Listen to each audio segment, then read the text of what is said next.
Hey everybody, welcome back to the Tribe of Nerds. Kevin, Adrienne, Ryan Gold, and I are back for Survivor 1 through 50. We're here for Survivor Game Changers. Adrienne has been waiting a long time for this season, so let's kick it off. Why did you guys want to discuss Survivor Game Changers? Adrienne, I'll start with you. I am the biggest Game Changers defender in the world. Everybody gives it so much shit, and it is the best season. It has one of the best winners, in my opinion, the best, but I know that's an unpopular opinion. I love Sarah Lacina. I love Game Changers. I don't necessarily agree that everyone who was cast on this season was a game changer, but I think overall it's still a really strong returnee season. Great gameplay and just the best winner ever. I agree with all of those points. I also love Game Changers. I don't know that it's the best season. It is. But It's okay to be I think wrong. It's a great season. I think it's a great season. I think if you change the name, we talked a little about this off camera, but like if they made it like people who made the finale, right? Because half the cast has made the finale versus like people who like want a second chance and somehow like make that the theme. I don't know. I'm not on production, so I don't have to come up with the name of that, but like make that the theme. Right. With the same, it like the hate for this season goes way down because why is Caleb a game changer? Why is Haley Ford a game changer? They're not, right? Yeah. But like if you make it that it's their second chance, right? Mm-hmm. Like yes, who's sitting there like, no, Caleb doesn't deserve a second chance. And like, did he make the most of it? He did not, unfortunately, and that's fine. But like, who would have said going in, no, Caleb doesn't deserve a second chance? He got medevaced. Like, of course he does. Right. So I think like second chances too would have been good, yeah. but then you have to not have the winners on there. So I don't know. Yeah. So 3-time players, yeah. 4 times. But also, that's true. As you can see in my name, I met Sarah Lacina in person. And I met her at one of the. It wasn't Over the Edge at the time. It was still the old name. Hearts of Reality. I met Sandra, Sarah Lacina, and Ethan all at the same time, and I walked up to them, and Sarah Lacina looked at me and she goes, "You're adorable," and I was like, "Oh my gosh, stop it!" She goes, "No, but you know you are, right?" And I was like, "Oh my gosh, Sarah Lacina, stop it!"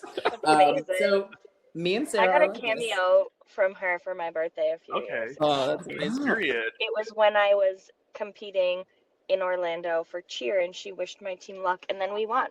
Oh my gosh, amazing! Sarah Lacina, luck.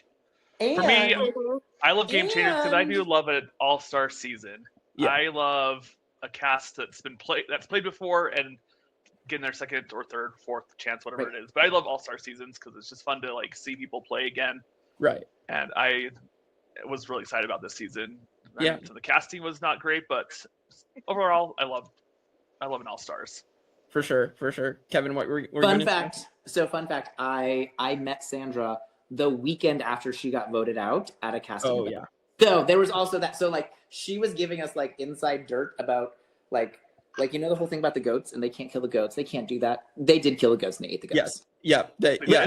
Like she told us that the weekend after she got voted out. She got voted out on Wednesday and Sunday morning she was telling us that. So yeah. Oh my gosh. I do remember that coming out after, and I remember the internet being in such like a downward spiral about the goats, and like it was crazy at the time. But yeah. So those are all the reasons why like I wanted to do Game Changers. Yeah. I agree with what you guys are saying, like, or I see what you guys are saying about it. I guess I don't agree with the love of Game Changers. I don't think it's as good of a season. I think there's a lot of flaws with it that we'll get into. I did like what Kevin brought up to Ryan and I last night. The three of us off recording discussed what Kevin brought up about if it was just second chances versus like actual game changers. Yeah. Right.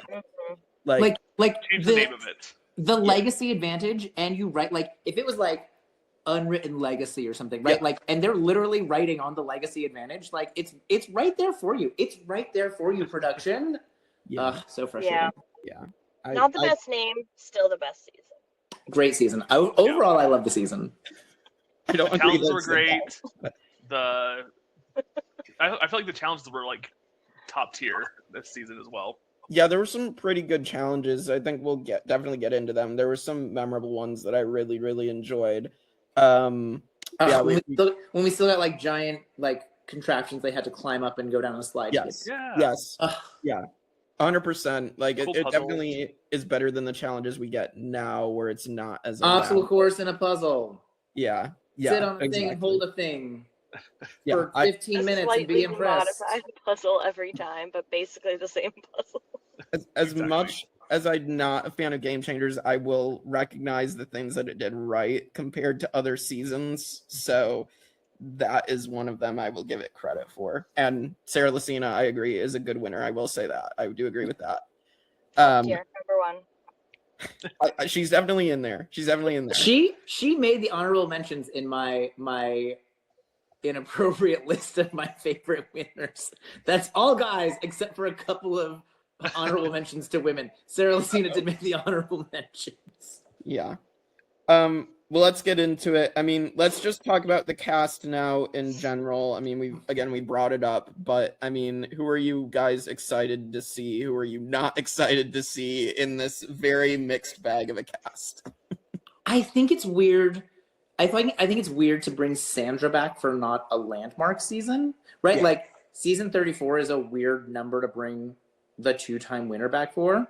But like also, we got to see Sandra play this season. Yes. Like she Yes. usually is like a kind of like she's just there and she's talking shit in the confessionals, and like all of a sudden she's sitting at the end. You're like, well, I gotta respect that she made it, right? But like this time she was like, fuck you, and getting people voted out. Queen stays queen. Queen stays queen. Yeah, She was iconic this season. I felt like she did a really She good was. job for being a second-time winner to make it be the last winner standing Yes. of the yeah.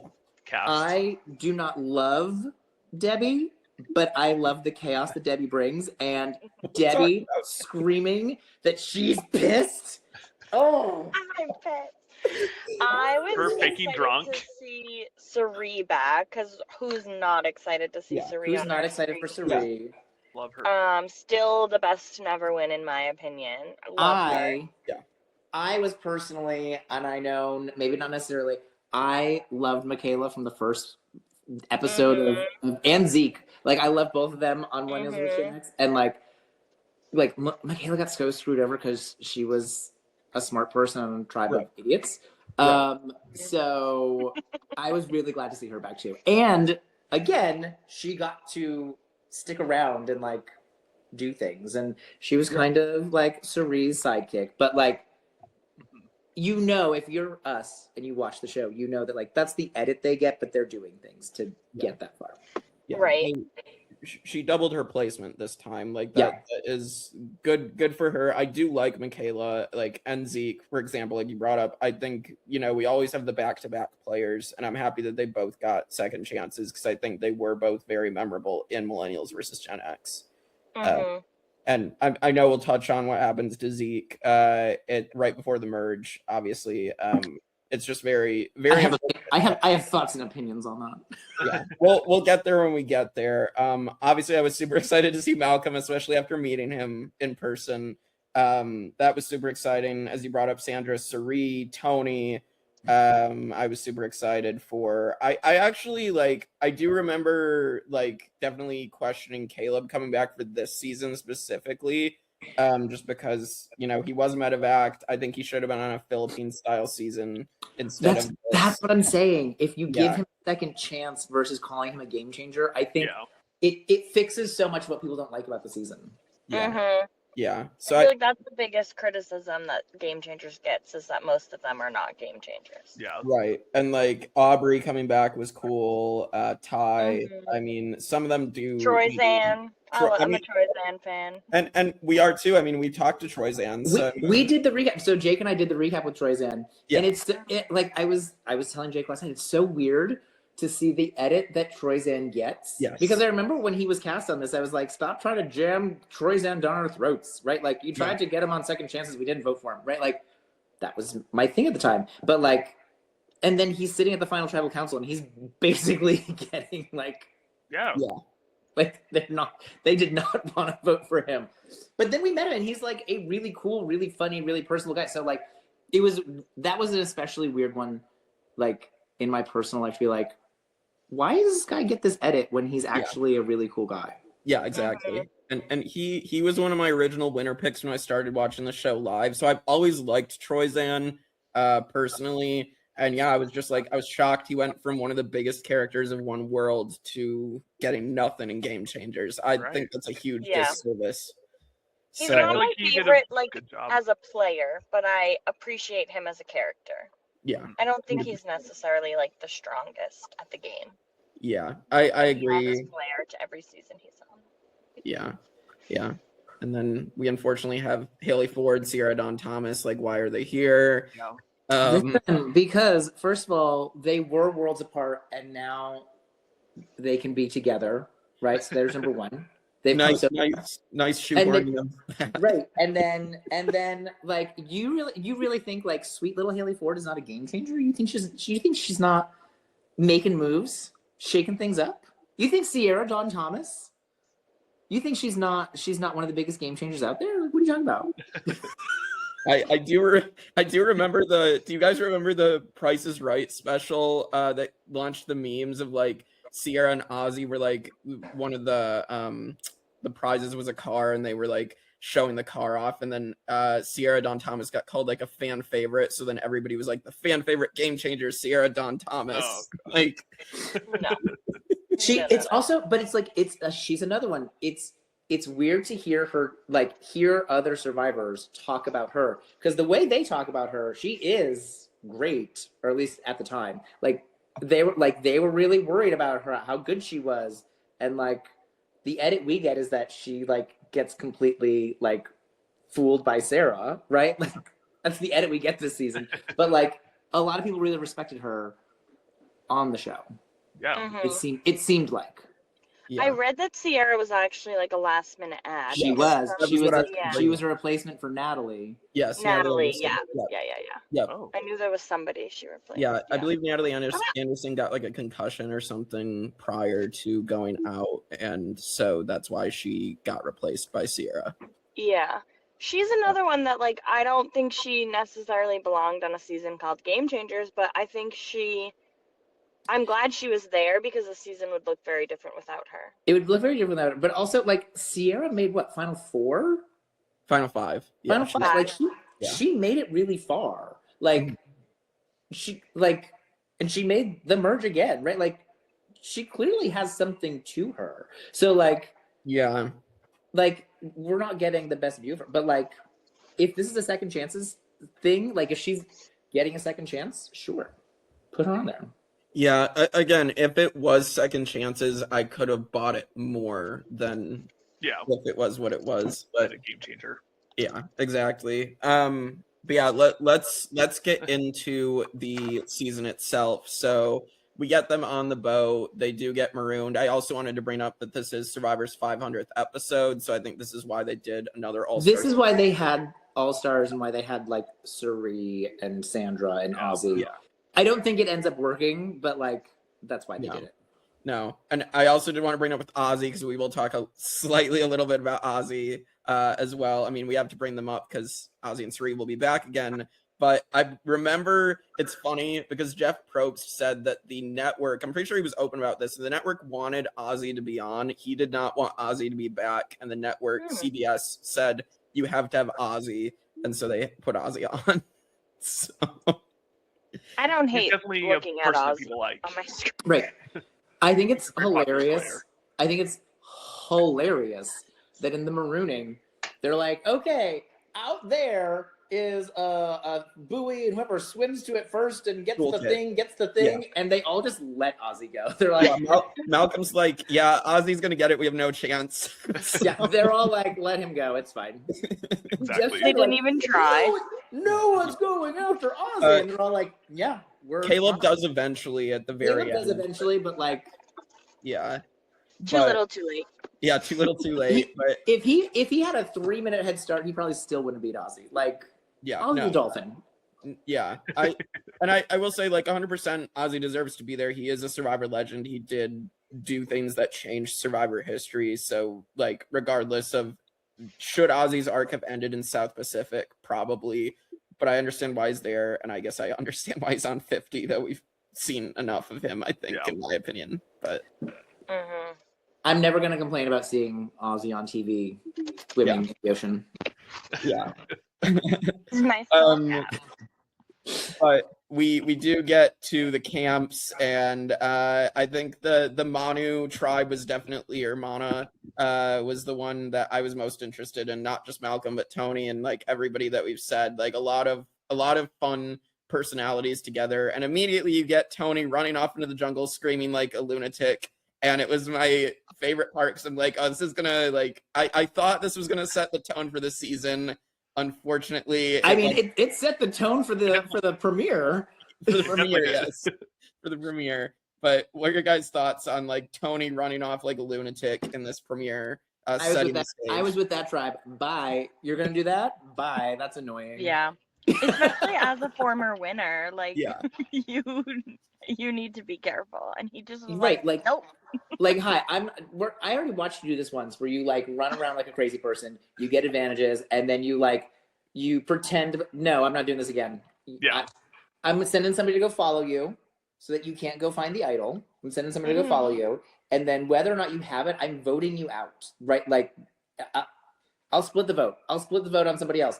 We're voting you out because we're not doing this again. I watched you do this before. I'm not letting you do it again. Which is what Sierra was trying to do.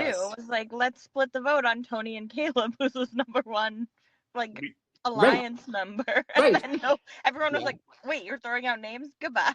Yeah.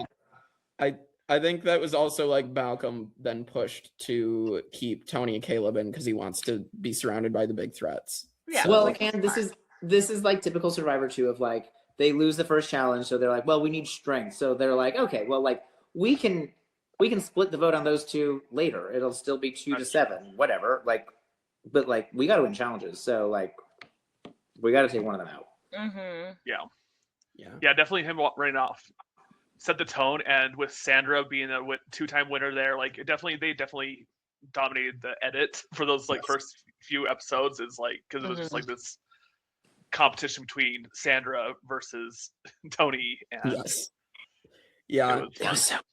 it was so fun because I love Sandra, and like I don't hate Tony, but I don't love Tony. So watching her just demolish him was great. It was so good. It was so satisfying.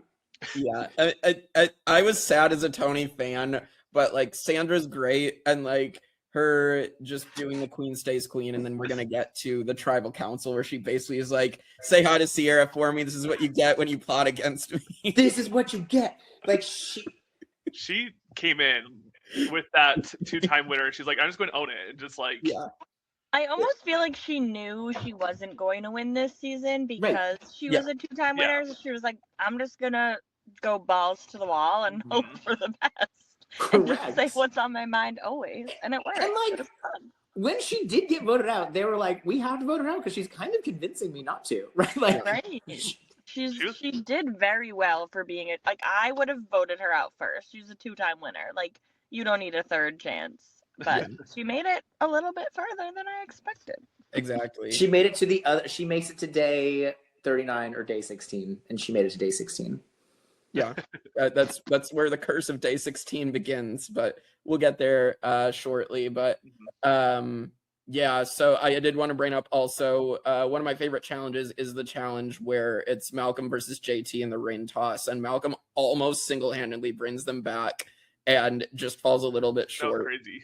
Yeah, like crazy how close it ends up being. They were so far behind. Yeah, and like, I mean, I'm sure we'll talk about Jeff Varner more. Jeff Varner is just like, all right, guys, you need a lift. Like, why are you doing this? Why are you not on the puzzle? Oh my god. Yeah, Jeff Varner, like, he's like trying to drag the snake down off the cage. He tries to just like hold it and pull, like, no, Jeffrey, no. Like, why is Michaela not out here? Oh. Yeah, I think it's another frustrating thing because Michaela is definitely frustrated about it. They don't give her the chance in some of these challenges when we know from Millennials versus Gen X that Michaela was a beast in these physical challenges. Michaela has done the challenge plus the challenge 3 times. Yeah.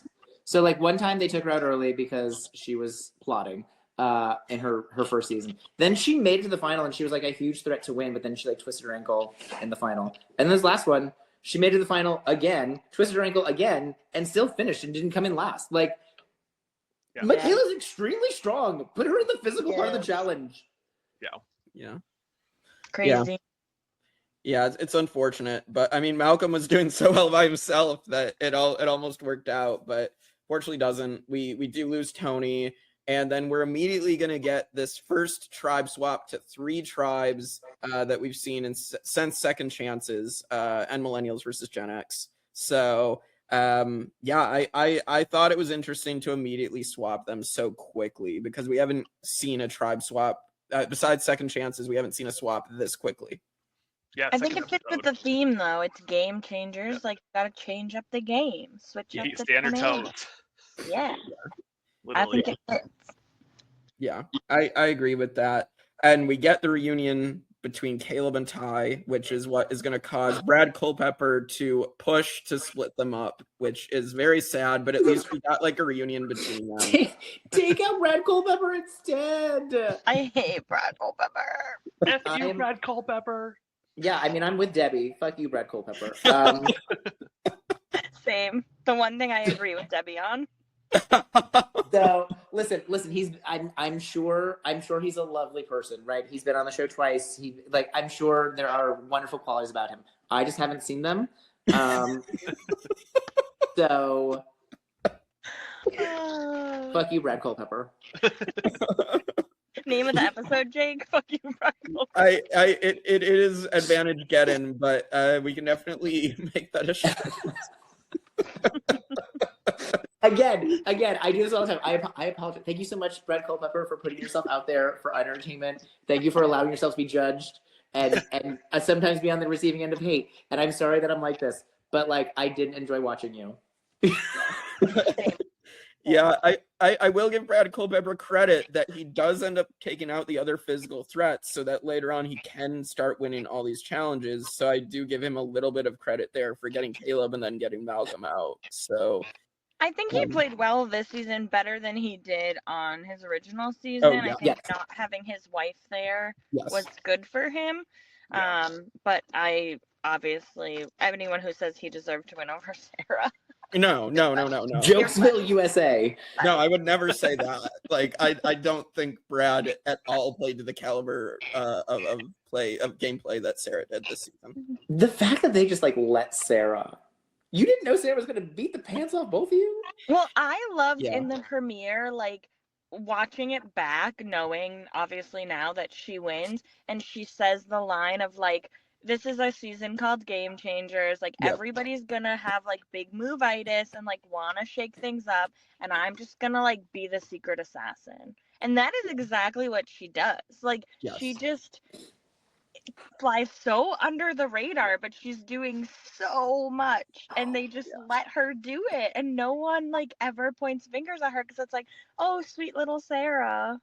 Like, she literally in front of everyone pulled off the like get Michaela out in front of everyone, and they're still just like, I mean, nobody ever like saw that she was the one controlling things, which is what I love about her game. It's a great social game, and then she can kind of step up her game towards the end for sure. Yeah, because I think that's probably why her edit wasn't big at all in the pre-merge, because she gets basically nothing in the first half of the season, and I think that was because of her strategy. But it's also just like shocking for me, like for your winner of the season to play such a dominant game and get nothing in the first half is crazy.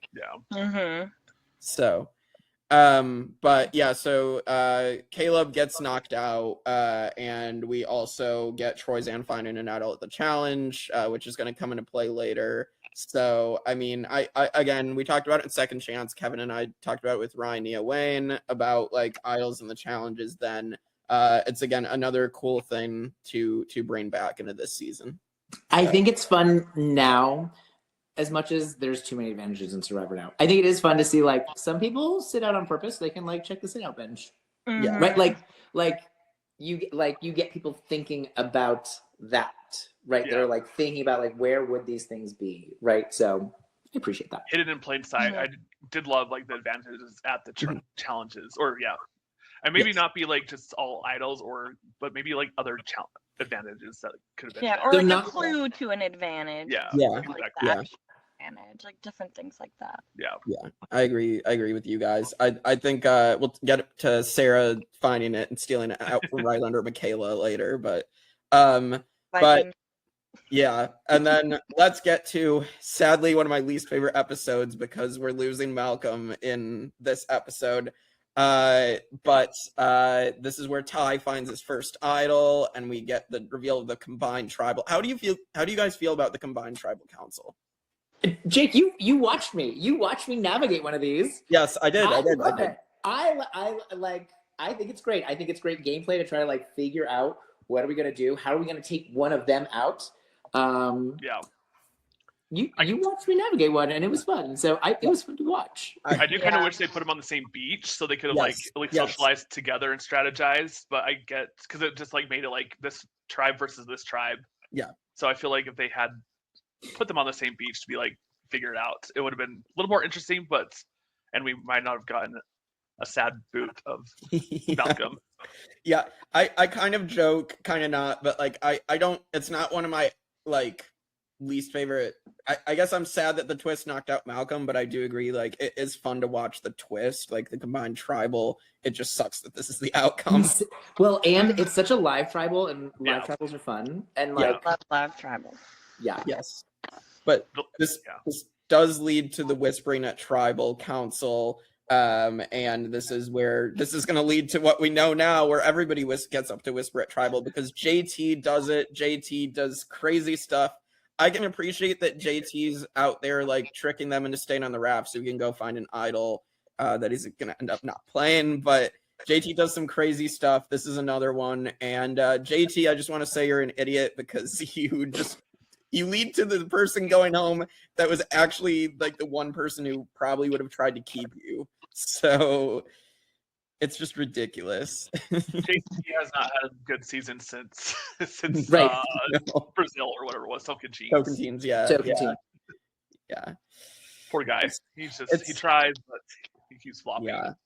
It just sucks. Also, I believe because like he really thought Sandra was going home. I think it's like underreported. I believe Sandra had a pregame alliance with Brad Culpepper, like, and Troyzan. I believe that's a big reason why she doesn't get voted out here, and because Malcolm is overall like in more aspects of like challenges and strategy and social game, like he is like probably the biggest threat. So, but I believe it's also the pregame.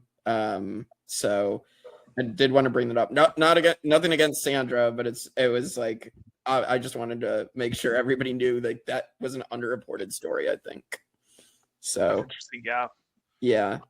So sadly we lose Malcolm because Ty does play the idol on Sierra Dawn Thomas, and Malcolm's line of I'm gonna vomit. So yeah. It's just sad. I think to me, it's like even more sad because like Malcolm should have been on 50, especially after this, because I feel like his story is also unfinished. But yeah, I would like to see Malcolm again, but I would prefer Malcolm over some of these people. Yeah, it's fine. Yeah, well, I guess from a storytelling perspective, I'll say it is interesting that Malcolm really created live tribals, and he gets knocked out by the one thing he helped create. So. I will say that, like, in terms of storytelling across seasons, I guess it makes sense. But anyway, Malcolm was robbed. That's the end of me talking about Malcolm, other than probably when we get to the favorite player. But anyway, let's get to then JT continuing screwing up, and this is SugarGate, and Sandra eats the sugar, and this is one of the like most hilarious things that has ever happened in Survivor. I love it. It's so funny to watch Sandra just be like, in front of Jeff too. Jeff just was like, okay, whatever. I'm not going to say anything. Yeah. Right. And then she's like, yeah, JT, I think it was Michaela. It's so funny. And amazing. Poor JT. Poor JT. Poor JT gets 2 idiot edits. Like, he gets 1 winner edit and he gets 2 idiot edits. And I'm like, poor JT. America thinks you're stupid. Yeah. And Sandra was just taking advantage of that too. She was like, you could vote out Malcolm. I'm going to get you back. I'm going to eat the sugar, blame it on Michaela, and turn everyone against you. Yeah. Yeah. I mean, he won the first time, but yeah, he just has had diminishing returns. That's actually that. I think exact line is in my inappropriate winner ranking. my personal favorite winners. Oh my god. But yeah, I mean, it's just unfortunate. But yeah, JT doesn't. I'm just shocked he really didn't play the idol. Like he really didn't think because he really thought Michaela was going. He thought it was going to be 4-1. Yeah, he's dumb. Bad reads. Yeah, but Michaela pulling out that cup and drinking her water.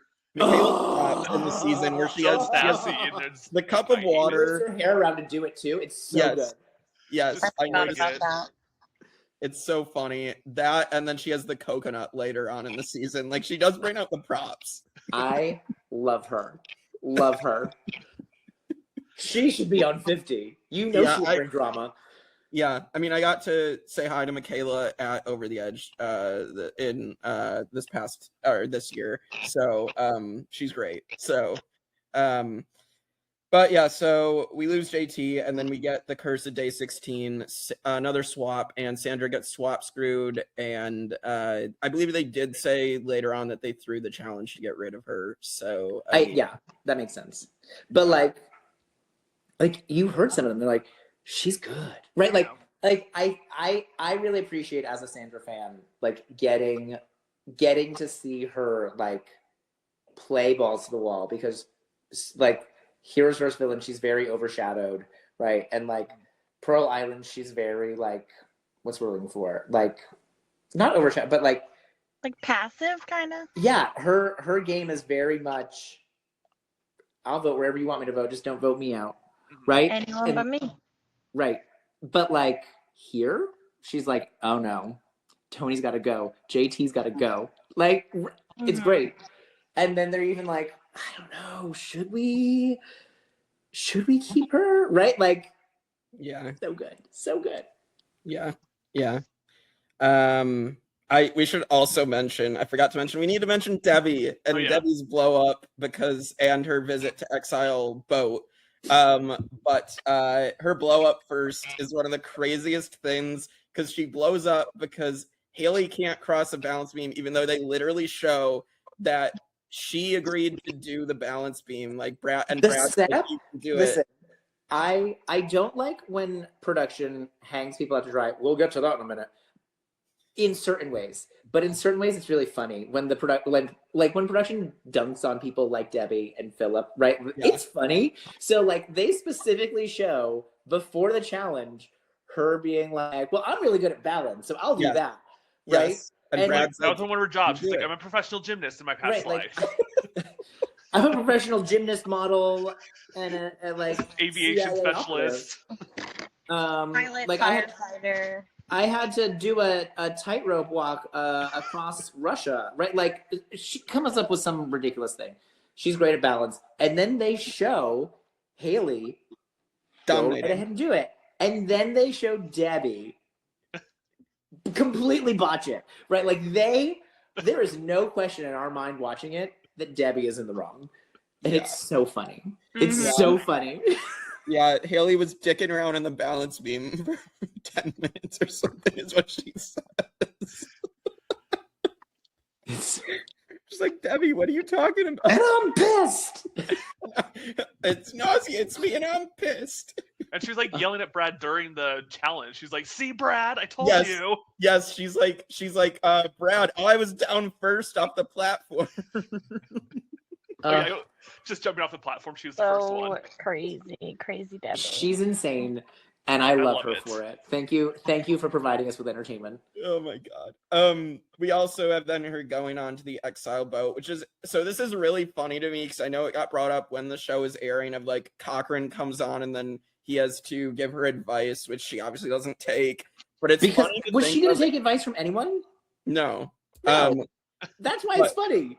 But it's even funnier thinking, oh, what if Sandra just randomly drew the buff, or Ozzy? Like, they're not going to listen to Cochran. It'd be even funnier to watch them interact with him. Oh my gosh, that would.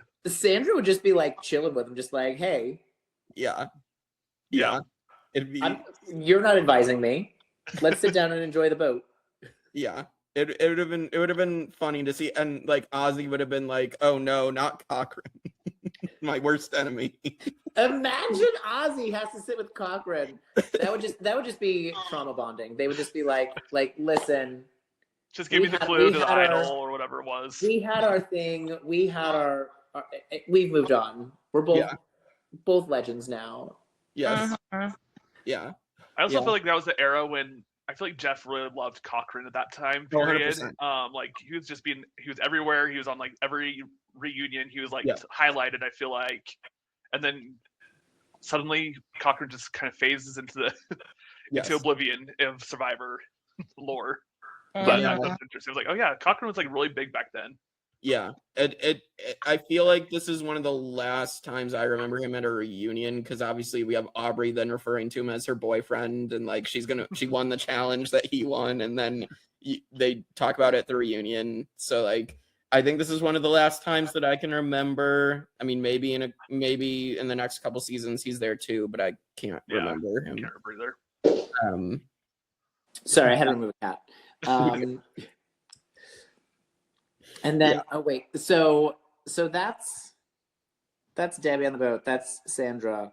Yeah, let's get to the Varner situation with Zeke. I remember when that happened, and I never thought of that anything like this was gonna happen. I just always saw Zeke as Zeke, and I didn't see. Right. Yeah. So here's the thing: is I'm frustrated by this because I think production just left both of them out to dry so that they could have a TV moment. Because here's the thing: I knew the first episode of Millennials vs. Gen X that Zeke was trans, right? Like I did not know. And I know other people didn't, but like I know my Alphabet Mafia members when I see them, right? Like. Hey there, brothers, sisters, and siblings. I see you. Right? So, like, I knew. So, like, obviously production knows, right? Like, there's no way he gets through the casting process and they don't know this. Right. They also know, like, I knew from watching the confessionals that they were showing us exactly what Jeff was going to do. Right? Like, exactly. I knew it was going to happen, and I was like, don't do it. Jeff, don't do it. Varner, please don't do it. Right? Like, there's probably a clip of him saying exactly what he's going to do, right? Like, so production knew what he was going to do, and production should have responsibly been like, yeah, that's not going to go over well. You shouldn't do that, right? Like, take care of both of them. Take care of Zeke. We're not outing Zeke. Right. We're not outing Zeke, so don't do it. And then also, that it's not going to help you, so like it's not even worth it, so don't do it, right? But they wanted the TV moment, so they let it happen, and I'm just like, ugh. So it's very frustrating. It's also, I also think it's frustrating that the thing that he was saying is lost because of how bad it is to out someone. So like his point was not that. And I'm not defending him because, like, you shouldn't out people. And, like, right. And I know he's also become a terrible person. But, like, his point wasn't you can't trust this person because you can't trust trans people because they're lying, right? Like, his point was this is a very obvious. This is like a person lying about their religion or lying about their, like, heritage to try to fit into a group. Like, that's the way, because he's thinking like I am, that this is plainly obvious, right? So, like, he's thinking not you can't trust him because you can't trust him because he will lie about anything. He will hide anything from you, and you therefore can't trust him. So it is. I understand that point, and I think that production understood that point, and I think production should have been like, let's put the brakes on this. We're going to step in. We're not going to do this. So I'm very frustrated by it. I also think it's interesting how production edited Jeff before. I feel like he was very in like almost every confessional. He had a ton of confessionals. He like the other guy from the later, I can't remember what season, Ghost Island, that kind of got the bad edits, like because of the thing. But like Jeff was like up front with like his strategy. He was like next to Sandra the whole time, like strategizing and like coming up. And I was like, okay, Jeff's actually playing. But I feel like they definitely used that opportunity to create a moment. No, it was a moment, but like they hung both of them out because then like Zeke is also outed on national TV. Yeah. Right. Like for their ratings, like that's fucked up. So I agree.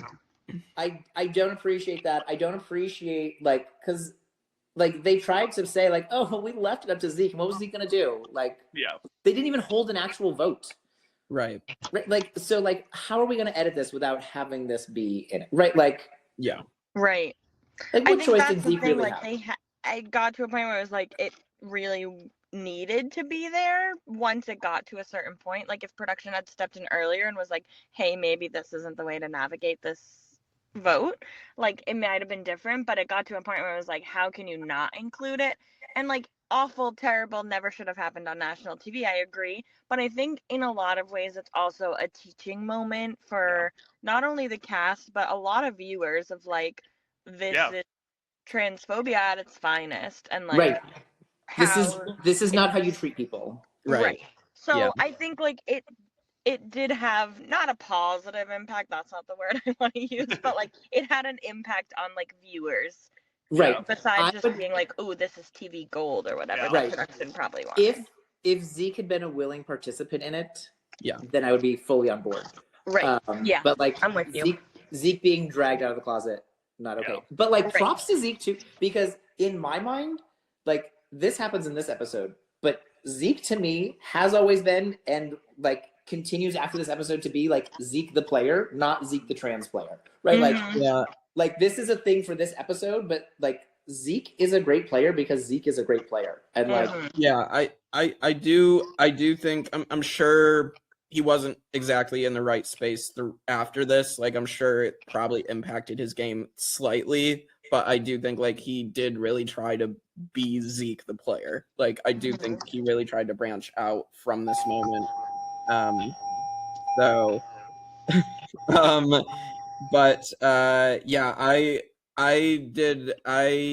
brought this moment to an ethics class in college and I talked about it a little bit, and it just sucks. Like I hate that this happened, and it's never something that I would do. Like if I have a situation where like I am scrambling to try to stay in the game, obviously I'd never go in this direction. Like it's a terrible thing that happened. So it just sucks like, that it happened. Yeah, if Varner has one other person's alliance that he can, like if Sandra's still there and he'd be like, Sandra, I'm gonna do this, Sandra would be like, absolutely not, you're not gonna do that. Right? Like and that's like I feel like to protect Zeke and like to keep this, like production should have been like, actually, no, you shouldn't do that. You're just I was appreciative of the cast, like how the cast reacted in that moment. I was like Sarah's reaction, like she was like appalled, you know, Debbie. They're appalled. Yeah. And I was appreciative like of their like willingness to stand behind that Zeke. Right. Yes. And that to me is such a good reminder of like the actual real world. Like sometimes when we spend too much time online, we become too like encamped. But like in the real world, when you're presented, like these people who are not necessarily the best trans allies in that moment recognize this is wrong, and they immediately stand up to them. And like I think that's a good reminder of what the real world is like. Right. So, and like, thank you to the rest of the cast for standing up for Zeke. I don't want to get too like political here, but like I think Sarah is somebody who gets a lot of hate outside of the game because of her political beliefs. But I think this moment, like you said, like it speaks to it, like, okay, maybe she is not like the most liberal player ever and like as a person, but like she even in that moment is like, this is not okay, and like this is so inappropriate. So it's like, I don't know. I don't like when people mix politics and gameplay personally, but I don't either. So I think we can transition, move on from this moment. Jeff goes, and then it's time for the merge. Yeah, let's move on to the merge. So we are gonna get the Haley Ford boot. And so I mean Haley goes Unceremonious. Like I had to watch the previously on, so I didn't get to watch every episode. And in the previously ons, they don't even mention Haley getting voted out. they didn't. So That's hilarious. This is where, for me, the season, like, you can say, okay, there's some really fun moments in the pre-merge. I do agree. It's just that they choose not to focus on the people that make it far in the season. And then when you get to this merge episode, especially, it's just so, like, sloppily edited. We don't care about Haley. She's gone. They don't even really give that much time to Ozzy. It's just a big struggle for me, especially with this post-merge, that I really think tanks the season for me, editing wise, and like that they just didn't care about half this cast or editing them properly, at least. Listen, some seasons, like 45, are just not edited well, right? Yeah. They just aren't. And I don't know if they have like different editing teams that work on different seasons, but like some seasons just aren't edited well. This is one of them. Yeah. I think we do see great gameplay from specific people, but the people that aren't the focus don't get a good edit. Mm-hmm. Yeah, but it's just difficult. Like, you obviously gave such a big edit to like Sandra and Malcolm and stuff before they left, and now it's like, okay, but what about like Troyzan? What about I feel like Aubrey gets stuff a little later in the game, but I don't think she gets the biggest edit that she should have. Michaela should have gotten a better edit. Haley obviously should have gotten a little something, but I just don't think she did much. So she shouldn't have been there to begin with. Well, yeah, she shouldn't have been there to begin with, but if you're going to have her... I did feel like she made good points about why they should keep her, and I felt like she was like making strong arguments, but... Yeah. Yeah. The only going after Kayla or whatever. But. Yeah. The only 2 words I remember her saying the entire season is not 2 words. 4 words, I do not consent. Like, that's about it. So, yeah, I just, other than that, I mean, and Debbie's blow up at her. Like, I just don't. And then we are going to lose Ozzy because Debbie decides, oh yeah, I'm going to use my extra vote that I got from Cochran, and I'm going to use it to take out Ozzy, which, again, is so weird because I feel like they are like, oh yeah, it's going to be Sierra or Brad, and like Zeke's targeting Andrea, and then all of a sudden Ozzy's name gets thrown out, and it's like, where was the build up to this? Yeah. So. Right. I mean, listen, if I'm on a season with Ozzy, it's early in the merge. Yeah. Ozzy doesn't have immunity. I'm taking him out. It absolutely makes sense to be like, we should get him out now, right? Like, before we do a swimming challenge, and then he wins that, and then the rest of us are too tired for the rest of the season to ever beat him. Let's get him now, right? Like, it makes sense. But yeah, and it also, like, I'm looking at the, like, just the Wikipedia vote count. Like, yeah, Debbie, why use that extra vote? It was completely unnecessary. Yeah, I think she's just like, oh, I took out Ozzy just like I jumped off the platform first earlier in the season. Like, I did it. Deborah.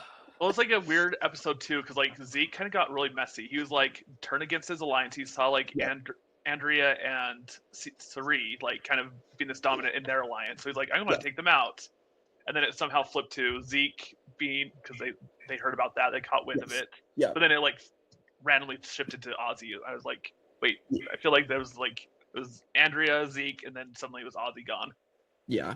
Well, and Zeke and Andrea were also friends before the season as well, because they did an LRG together. I know they both live in New York. So I've also seen Andrea, like, I've seen Andrea in the like Big Brother, like when they do the fake, like finding the key, right? Yes. Like, yeah. I've seen Andrea in one of those before. Like, Andrea knows a lot of people.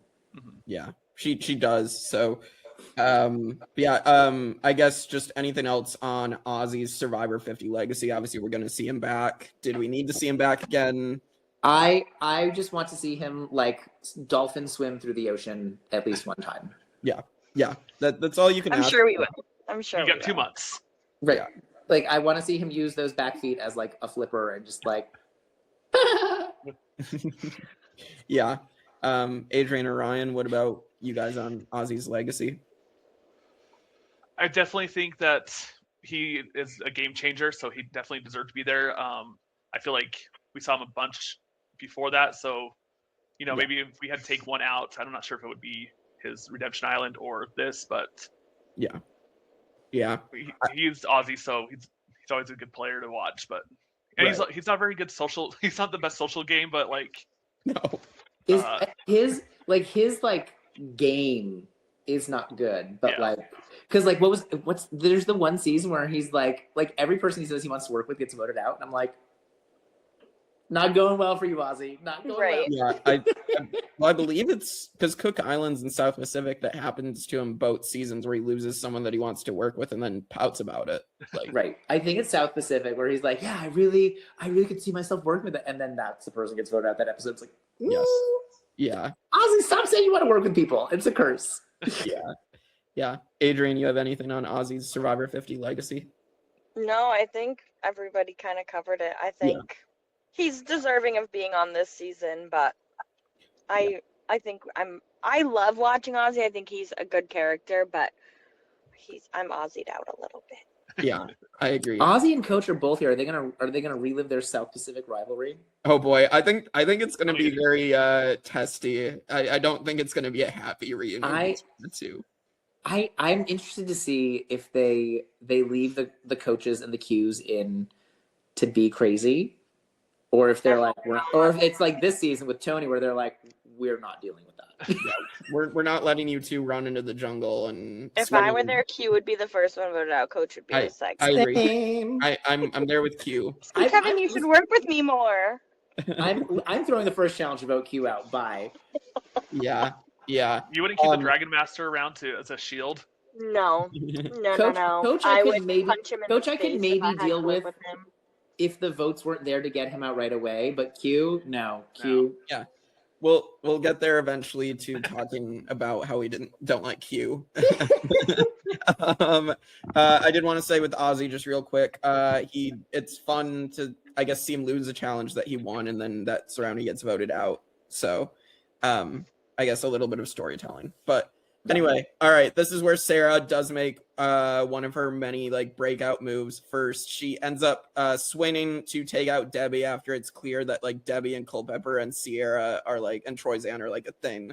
And so this is great because Debbie is so cocky, and I love that we get an Aubrey confessional as well of like Aubrey knows that Debbie gets cocky, and this is what causes everybody to flip on Debbie. And so like Aubrey, I love where Aubrey like puts the final nail in Debbie's coffin, being like, oh yeah, I know that I've played with Debbie, so I know like this is how she gets, and this is like what convinces Sarah, like pushes her over the edge to vote out Debbie here.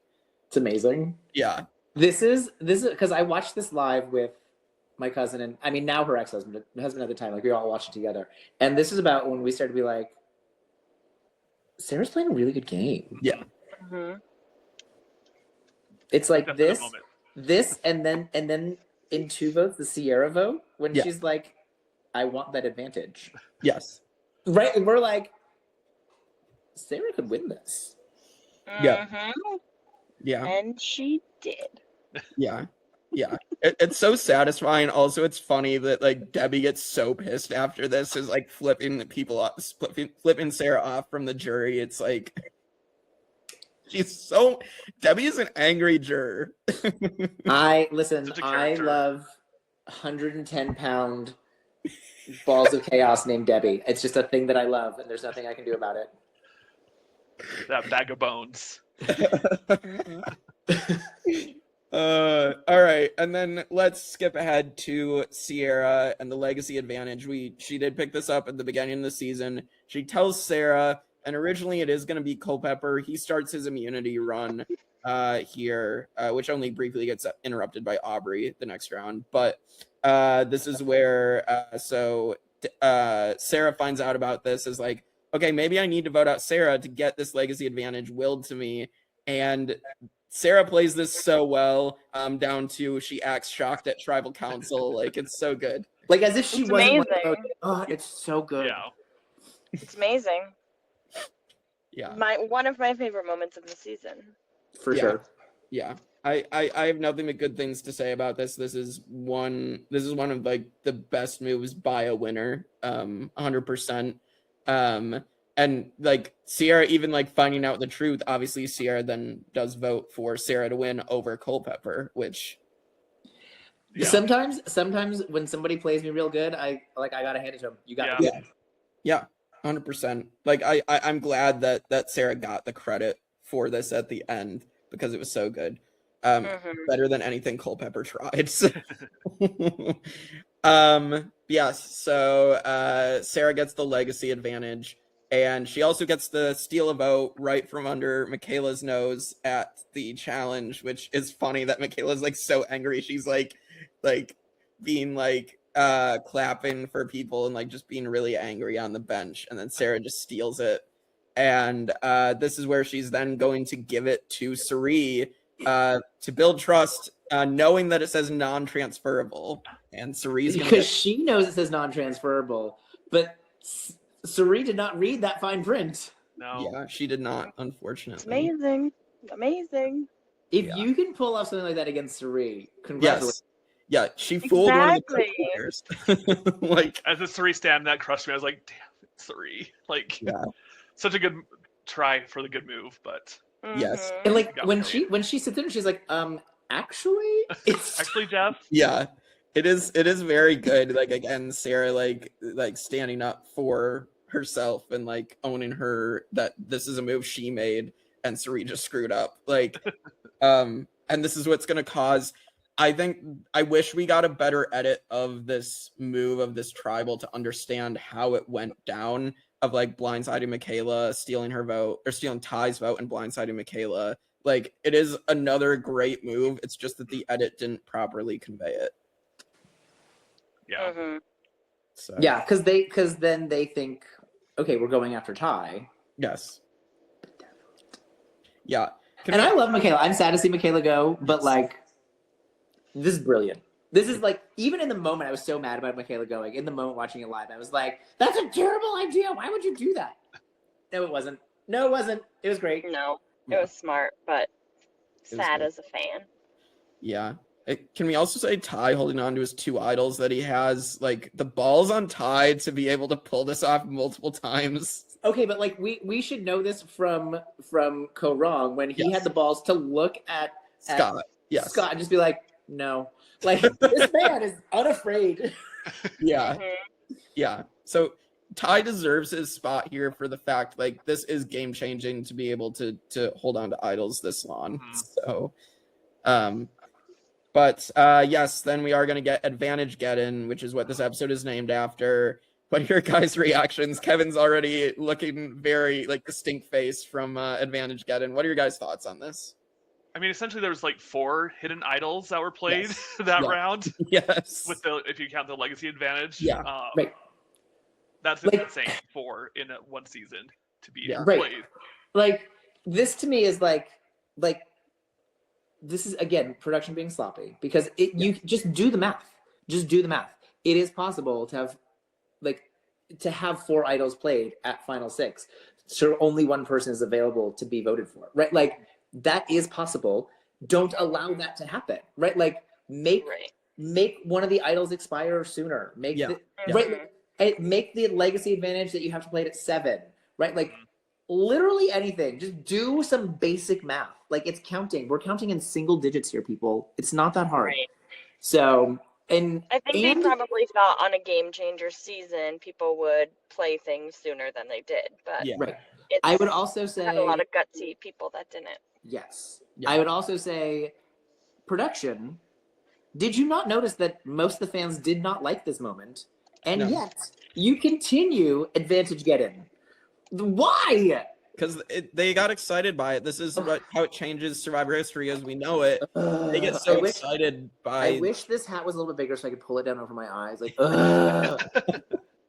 yeah, they got so excited. They're like, fans love this moment that it took out Suri, and like it Suri, who recovered so well from messing up the round before, did not get a single vote. Yeah. Like, I felt personally, I felt personally victimized when they did not choose, when no one gave Suri an idol. I was like, come on, Ty, give it to Suri, not Aubrey. Yeah. I know. It was sad. And again, Suri is obviously going to be back. She did play Australia versus the world, but now she is back technically a 6th time on Survivor, including that. So I can't wait to watch her come in like 5th. I hope yeah, so. and Or get 4th or 3rd. and Right. get taken out by some crazy twist again. Right. Because that's Suri's legacy. She will never go out normally. She has never gone out normally. Like it's always been a crazy idol play, vote split gone wrong, fire making, Advantage-Geddon. Like it's never been normal. So she should have made it to the end of Micronesia, and she should have won. Surprise fun too. Yeah. Yeah. That was a shock. Yeah.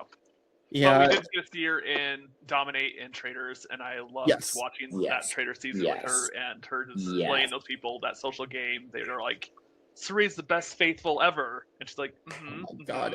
That was so crazy as well, because like, yeah, her Traders win was so dominant, and then you had people that I don't understand what show they thought they signed up for, and they're still mad. They're still mad at her.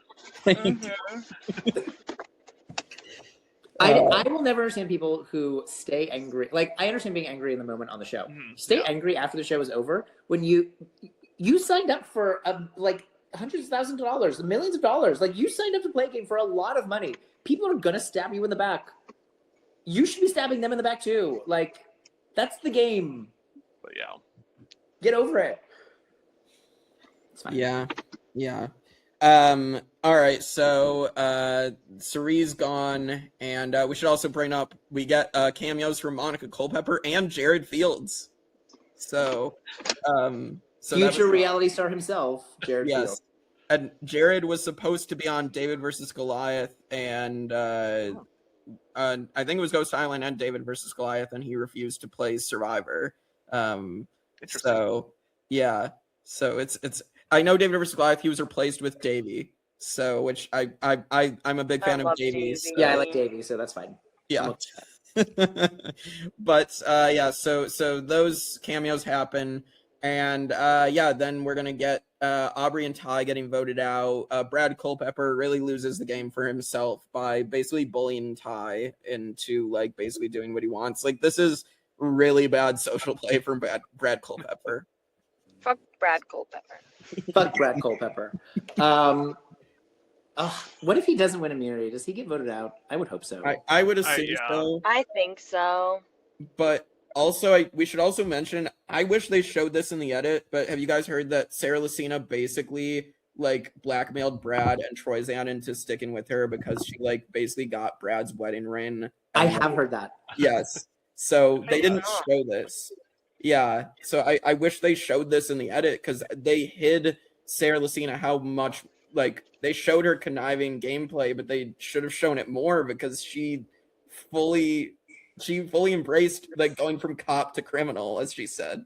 Wait, so what she do? She like got Brad's ring? Is that what you're saying? Yeah, she basically was like, give me your wedding ring to show like we're 100% bonded to go to like the end together, and like you won't turn on us. So I guess Adrienne left. Oops.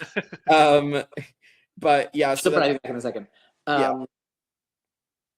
Yeah, I mean, to be fair to Sarah, right? Not just because she's the winner and I think she's amazing, but also like when you're there, she is. When you are at the final 5, this is much like Natalie at the final 5, realizing she's with a mother and daughter, right? You have to split them up. Like, you have to split up Ty and Aubrey. Yes. So like, yes, I'm doing what I will pull whatever I need to pull out to get these two to vote out Ty or Aubrey, like, because they have to be split up. Yeah, 100%. Yeah. I mean, I do think, I guess they did reveal it at the reunion of like, if Ty is in the end instead of Sarah with Brad and Troyzan, then I guess Brad technically does win because it's a tie, and then Troyzan votes Brad. But I don't know. I feel like, I mean, I would have hoped maybe Ty would have, got it just barely over Brad, but I know. I mean, so here's the thing with doing a reunion months later, is that they got a lot of time to think about it. Like, when you're in the moment, Is that the decision they would make?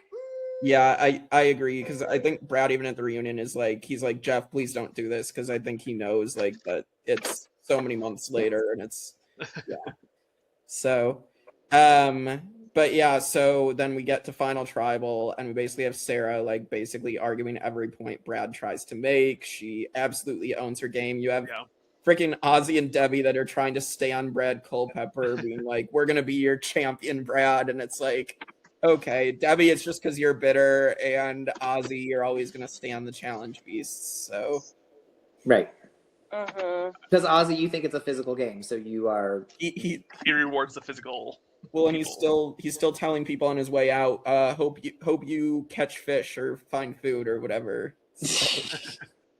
So, but yeah, I mean, yeah, looking at this final 7-3-0. Yeah. Oof. Oof. Yeah. I did find it interesting that Debbie was so like on Brad's team after her blow up in the yes. half the season. Like she seemed like she hated him, but like she was like his ride or die, basically. You know. Yeah. She wasn't his. She all of a sudden loves Brad. Yeah. Listen, with Debbie, it doesn't have to be consistent. It just has to be crazy. I guess you're right. Yeah. Yeah. So Sarah Lacina wins 7-3-0, well deserved, and we can now bring up our rankings. So I am so thankful that some of these rankings that we're gonna do rankings differently, because I don't have to go into the chat anymore and yell at people for their terrible rankings, because now the three of us can sit here and say why Sarah Lacina should be in the top 10 and not have to worry about people being like, oh, but I didn't like Game Changers. Well, I'm still gonna be like that, but you know, you can be like that. Yeah, I completely agree. So basically we're gonna change it just like Game Changers changed its final tribal council format, which not a big fan of, but we're gonna change it up here. So we're gonna briefly debate whether these players or the season should break into the top 10 that we have established. First boots, as we can see, so we're gonna add Sierra Easton, debate her for a bit.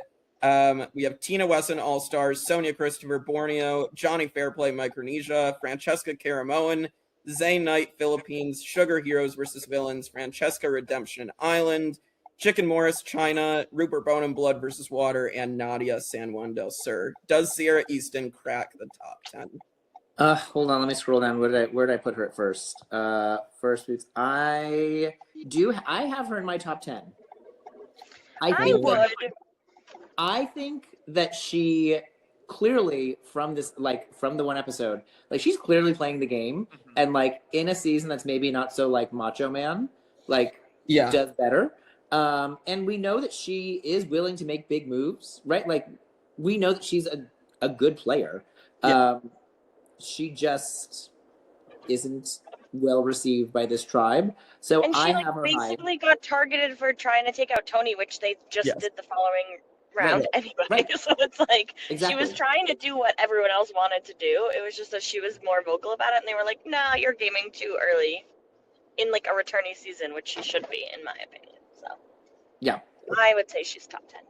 I mean, it's pretty interesting. Like her story, she's played every time she played Survivor was a returnee season, so she'd like had to play hard from day one. So I feel like, and Cambodia, I feel like she was kind of like in this weird spot that she had to play really hard. And so coming into this one, she's like, I gotta play hard. Like this is what we do. We're all stars. And so, but I think they just latched onto that. Like, oh well, she's playing so hard, we gotta get rid of her. I think if we were going by like overall rankings, I think some people would rank her low because I think she gets a bad reputation for like doing so well in Blood vs. Water to like mid-season in Second Chances to then being a first boot. I think people probably would rank her low, but I would not rank her low.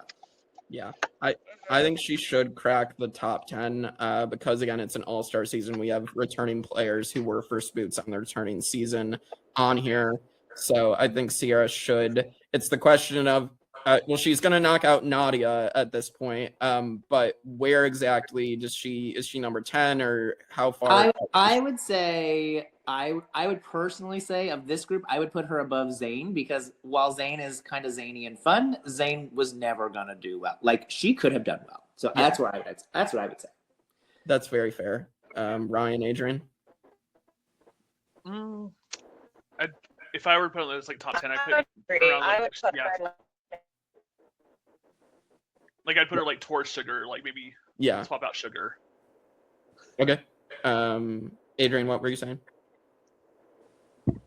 I would say I'd put her like middle of this list. Middle of it. Okay. Like 7-ish. Yeah.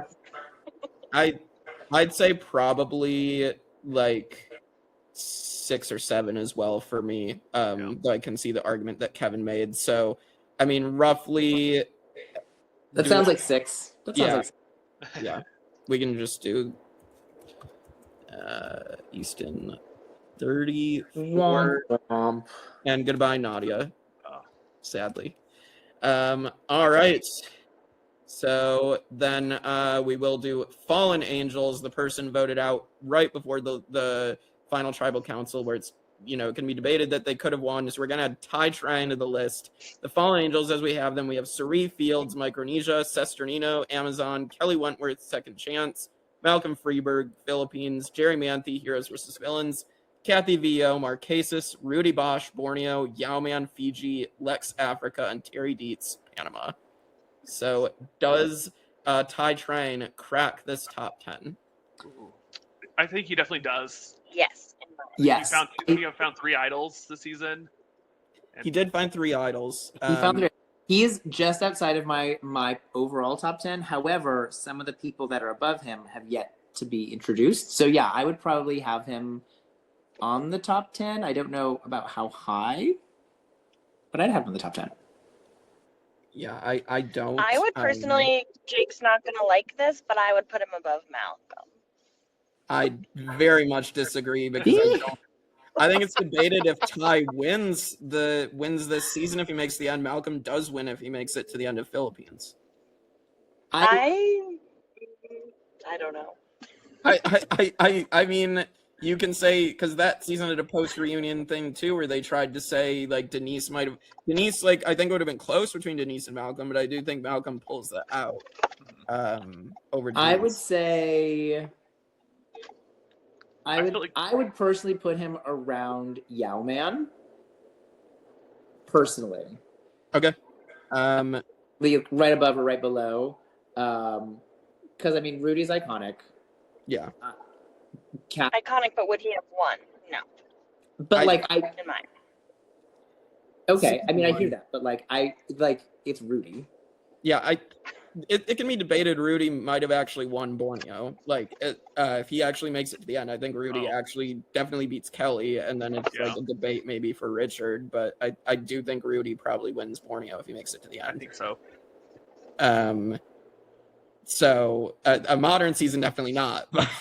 But all right. So from you 3 wanting him in the top 10, I'm outvoted. So it's just a matter of how far up does he go, and it sounds like maybe he's around like the Rudy spot on this list based on what you guys have said. Is that fair? Yeah. Okay. So are we saying above Rudy, below Rudy? Or... I would say below. Adrienne says strongly above. I say right below. So I think I'd say below. I can support him right below. But below? Okay. I personally disagree, but I will not die on that hill. I will die on the Sarah Lacina best winner hill. Correct. Yeah. I will rank her very highly. We'll get there shortly. So Ty knocks out Terry Dietz from the top 10. Sadly, we do love Terry. Our highest viewed What If interview on the channel, by the way. So go check that one out. All right, losing finalists. So we are going to add Brad Culpepper and Troy Zan to the list. Whether they make the top 10, I'm not so sure. But losing finalists, top 10, we have Boston Rob, All-Stars, Parvati, Heroes vs. Villains, Russell Hantz, Samoa, Stephen Fishback, Token Teens, Ozzy, Cook Islands, Colby, Australia, Amanda Kimmel, Micronesia, Kelly Wigglesworth, Borneo, Jacqueline Mish, San Juan del Sur, and Spencer Ryman Bledsoe, Second Chances. Absolutely not. Yeah. Absolutely not. Neither of them deserve to be on that list, in my opinion. I don't have either of them. As much as I do love Troyzan from Kevin and I talking to him and Shane and I talking to him, Yeah. like Troyzan's great as a person, and I really like him on the show, but he just didn't get that much this season, so I don't think he deserves to be there. And as you guys said, fuck you, Brad Culpepper. So they're not in the top 10, so that stays as it is. We get 2 winners, and we're going to add Sarah Lacina here. We have our top 10 of Parvati Shallow, Micronesia, Tony Vlachos, Kagian, Kim Spradlin, One World, Todd Herzog, China, Yul Kwan, Cook Islands, Natalie Anderson, San Juan del Sur, Jeremy Collins, Cambodia, Boston Rob, Redemption Island, Richard Hatch, Borneo, and Sandra 1.0, Pearl Islands. I cannot believe Sandra is that all the low? way down number 10, and Right. we're going to kick I her out. agree. I can't agree. believe that. I still Yeah. have to fight with these people in this chat. All right. You still Anyway, I can't push Sandra out. You have to push Sandra out because Sarah belongs on this list. Sarah belongs. Unfortunately, some of the other people do not. Sandra does, but Sandra does. How is Boston Rob that high? Can we put her at least above? We all agree she's above Boston Rob. I mean, in terms of dominance, I can come around to putting Sarah up because Boston Rob did it. It took him until his 4th time, so like I do. And he had a whole cast of super fans. yeah. Like they I basically think went to Boston Rob's winning game is not his best game.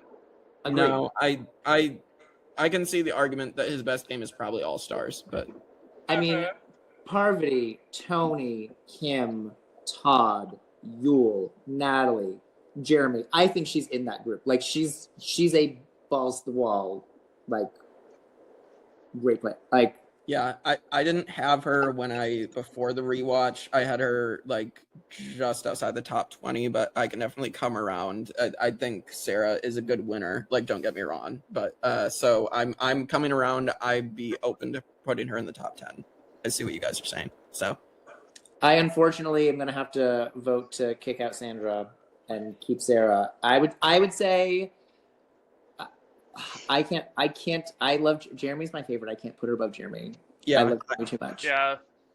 I'm good to put her above Boston Rob. I think the Yeah. argument that you guys made is good. So okay. I would put her number 1, but I know you I would. will accept that others do not.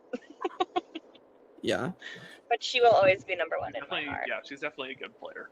yeah. Improved 100%. herself in Winners Award. Yes, absolutely. And so she will be in another ranking in a little bit, in a few seasons' time. All right, seasons. We're gonna see if Game Changers cracks it. I don't think so, but I'm very sorry because I do love this season, but I am not going to be a part of kicking San Juan del Sur, my personal favorite season. yeah, I didn't think Kevin would be. So we have Nope. Heroes versus Villains. My top three are Heroes vs Villains. Kevin, Cambodia, you're supposed and to be San on Juan my del Sur. side. Nope, I'm sorry. I blame these people. Blame these people for their terrible rankings because people are always like, "Oh, San Juan del Sur is not that good." Go watch San Juan del Sur again because Yes. it's amazing. It's a great it ha- season, but Game Changers. No, I can't support. I can't horribly allow it. Edited Yeah. season in the post. I can't allow it. Like, I love this season. If San Juan del Sur was where it should be, like up by second chances, then I'd be like, yeah, let's throw it in there. But it's not, so I can't allow it. You're gonna have to kick San Juan del Sur out in an episode that I'm not on. uh-oh. I'm very sorry. Game Changers is the top 3. It's number 1 for me, but it definitely deserves top 3 seasons. No. No. Yes. What? Yes. It's Can we honorable mention it? Can we just honorable mention it? Can we just HM Game Changers? No. Top 10 All-Star seasons, it's definitely in the top 10. Jake's like, not on my podcast. Like I'm just like I like Cook Islands, but how is San Juan del Sur below Cook Islands? Like, come on, people. Yeah, I mean, again, I like Let's San kick Juan del Cook Sur. Islands out and put Game Changers in. Yeah, can we switch? Can we just? No. Can we just make our own top 10? This is why Thank Jake everyone is else not who did the Sarah's doctor. survey. They don't know what they're talking about. This is why we do not have the edit link to this document. All right, so that is where the rankings stand. So yeah, tune in later seasons to find out where those go. All right, so now we are gonna hit our favorite male and our favorite female player of the season, and should come as no surprise that my favorite male is going to be Malcolm. I don't care that he lasted only 3/4 episodes. I was so disappointed that he did not make it farther. I think he was robbed 100%. So, and then it's gonna sound shocking. So I was debating woman. I was debating Suri or Sandra, and Sandra was just so entertaining her 5-6 episodes, even if she still didn't make the merge here. But I'm gonna go with Sandra as my female favorite player. Anyone other than Sarah for this is crazy. I love Sandra, but this is the woman is clear to me that it's Sarah. Like, it's Sarah Lacina. I'm gonna go Lacina. I'm not, because that's what she requested. Yes. Lucina is my favorite female. I'm gonna say favorite male. I'm gonna say, because I think the dignity and class that he showed, I'm gonna go with Zeke. That's a good pick. That's a good pick. Yeah, good pick. For Ryan? me, Adrienne. Oh, go ahead, Ryan. Okay, for men, I will say Zeke as well. I feel like he had a great edit, and then for females, I'm Sandra. Sandra's just like, her yelling at everyone and just the queen stays queen to Tony as he walks out.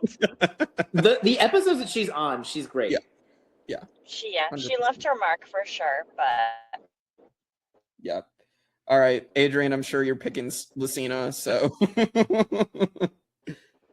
She's frozen. She said Lucina. Come as a huge shock. Oh no, I feel like I'm losing service. We can hear you. Obviously, Lucina number one. Okay, good. Lucina obviously number one. No question, best female in Survivor history. I don't know about in Survivor history, but I will support. I will support. Just like sweet and wholesome gamer. I heard like every other word, but I agree. I heard enough positive words that I agree. All right, favorite male. Favorite male player, Adrienne?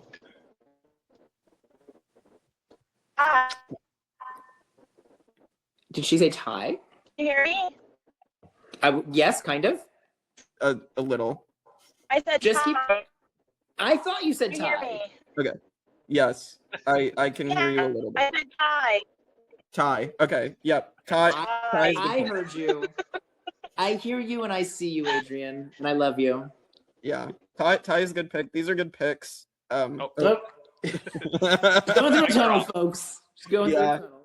No worries. All right. Well, with that, our last question is: how did this season contribute to the evolution of Survivor as we know it? I think we mentioned it. Advantage-Geddon. I mean, it changed. Production loves it for some reason. I don't know why. What fan loves it? Nobody. What player loves it? Yeah. It's ridiculous. Too many idols, and they double down now, and they love their advantages, and so they love that it took out Suri, one of the greatest players of all time. So annoying. We also I think this is one of the most obvious like first times that they are like chasing award, like a moments to like send to awards voters, like give us an Emmy. Because we see like that's the whole thing now. Everyone was bullied when they were a kid, and they're just doing this to prove to their younger self how good they are, right? Like, they're all like, because they're just chasing an Emmy all the time. So like, this is one of the clearest early examples of them doing that. Of like, we can get a moment. Yeah, say that. That's true. Yeah. Ryan? What was your question? Sorry, it was. How did this contribute to the evolution of Survivor as we know it? Oh yeah, so yeah, definitely the Advantage-Gate was there, and then in the end, I feel like it was for an all-star season. It was great, and we got some good moments with Tony. I think this led to Tony's evolution for his win in Winners at War. So I think it had to happen for Tony. Agreed. We also, Evan? because of this season, because Tony gets voted out here, Michelle gets her one and only, like, she's the only one to make it to the end twice and not also get voted out at some point because Tony got voted out here. Yes. Because even Natalie in that season did get voted out earlier in the season. Yes. She won the battle back. So true.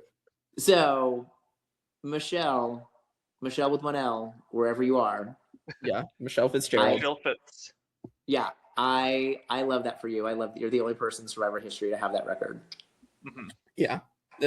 I hope Savannah, Kyle, and Dee don't ruin it for you, because I like that you get to sit alone on that pedestal. Yeah. Both of you had good points. Adrienne, unfortunately, will not get the last.